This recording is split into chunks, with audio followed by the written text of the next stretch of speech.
আজকে আমরা কথা বলবো স্ট্রিং এর ক্যাপিটালাইজ ফাংশন নিয়ে।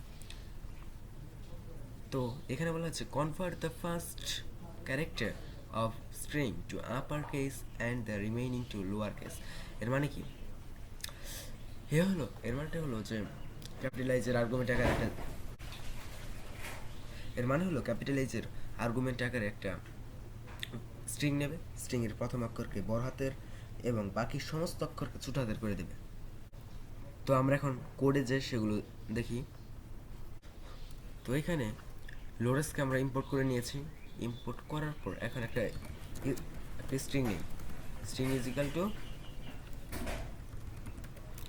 Hello sir Camel case. এখন কনসোলে লক করি, সরি, লোডাশ ডট কি হবে? ক্যাপিটালাইজ। এখানে str কে প্রোভাইড করলাম আর টার্মিনালে আউটপুটটা দেখি node index dot JS, sorry একটা node index dot JS. Hello sir প্রথম অক্ষরকে বড় করে দিয়েছে, এসটাকে ছোট করে দিয়েছে।